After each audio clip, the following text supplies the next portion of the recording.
ವತಿಯಿಂದ ರಾಷ್ಟ್ರೀಯ ಅಧ್ಯಕ್ಷರಾದ ಉದಯ ಭಾನು ಸಿಂಗ್ ಅವರ ನೇತೃತ್ವದಲ್ಲಿ ಸಾಕಷ್ಟು ಕಡೆ ಏನು ನೀಟ್ ಪತ್ರಿಕೆ ಸೋರಿಕೆ ಆಗಿದೆ. ಇದನ್ನು ಖಂಡಿಸಿ ಇವತ್ತು ರಾಜ್ಯಾದ್ಯಂತ ನಾವೆಲ್ಲರೂ ಪ್ರತಿಭಟನೆಯನ್ನು ಮಾಡ್ತೇವೆ. ಸುಮಾರು 22 ಲಕ್ಷ ವಿದ್ಯಾರ್ಥಿಗಳು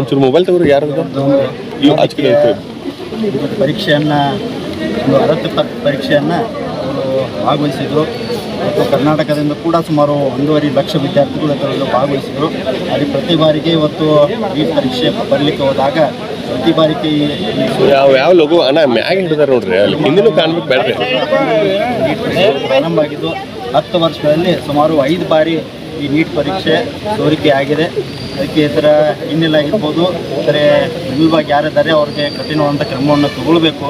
ಅದರ ಜೊತೆಗೆ ಜವಾಬ್ದಾರಿನ ಕೇಂದ್ರ ಸರ್ಕಾರ ಮತ್ತು ಕೇಂದ್ರ ಸರ್ಕಾರದ ಸಚಿವರಾದಂಥ ಧರ್ಮೇಂದ್ರ ಪ್ರಧಾನ್ ಅವರು ಜವಾಬ್ದಾರಿಯನ್ನು ತಗೋಬೇಕು. ಮತ್ತು ಯುವ ಕಾಂಗ್ರೆಸ್ ವತಿಯಿಂದ ನಾವು ಅವರು ಅತಿ ಶೀಘ್ರವಾಗಿ ರಾಜೀನಾಮೆ ಕೊಡಬೇಕಂತ ನಾವು ಒತ್ತಾಯವನ್ನು ಈ ಪ್ರತಿಭಟನೆ ಮುಖಾಂತರ ನಾವು ಮಾಡ್ತಾಯಿದ್ವಿ.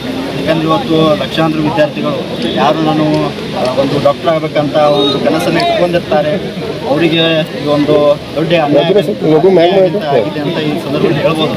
ಯಾಕಂದರೆ ಸುಮಾರು 15ರಿಂದ 16 ತಾಸುಗಳವರೆಗೂ ಇವತ್ತು ಪ್ರತಿಯೊಬ್ಬರು ವಿದ್ಯಾರ್ಥಿ ಯಾರು ನೀಟ್ ಬರೀಬೇಕಂತ ಅನ್ಕೊಳ್ತಾರೆ 15ರಿಂದ 16 ತಾಸು ಅವರು ಪರೀಕ್ಷೆಗೆ ತಯಾರಿ ಮಾಡಬೇಕಾಗ್ತದೆ. ಆದರೆ ಕೊನೆಗೆ ಅವರ ಎಲ್ಲ ಆಸೆ ಈಡೇರೋದಿಲ್ಲ. ಕಾವನ ನಿಟ್ಟಿನಲ್ಲಿ ಇವತ್ತು ವಿದ್ಯಾರ್ಥಿಗಳಿಗೆ ಒಂದು ಅವರ ಬೇಡಿಕೆಯನ್ನು ಈಡೇರಿಸುವಂಥ ಕೆಲಸ ಇವತ್ತು ಕೇಂದ್ರ ಸರ್ಕಾರದವರು ಮಾಡಬೇಕು. ಅದೇ ರೀತಿ ಇವತ್ತು ಮಹಾರಾಷ್ಟ್ರದಲ್ಲಿ ಕೂಡ ಟೀಚರ್ಸ್ ಎಂಟ್ರೆನ್ಸ್ ಟೆಸ್ಟ್ ಅಂತ ಒಂದು ಪರೀಕ್ಷೆಯನ್ನು ಆಗ್ತಾಯಿದೆ.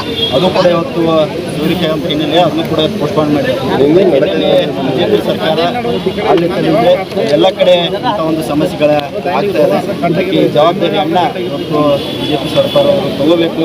ಇದಕ್ಕೆ ಸಂಬಂಧಪಟ್ಟಂಥ ವ್ಯಕ್ತಿಗಳು ಇವತ್ತು ಸಚಿವರು ರಾಜೀನಾಮೆಯನ್ನು ಕೊಡಬೇಕಂತ ಮತ್ತೊಮ್ಮೆ ಈ ಪತ್ರಿಕೆ ಮುಖಾಂತರ ನಾವು ಒತ್ತಾಯವನ್ನು ಮಾಡ್ತಾ ಇದ್ದೀವಿ.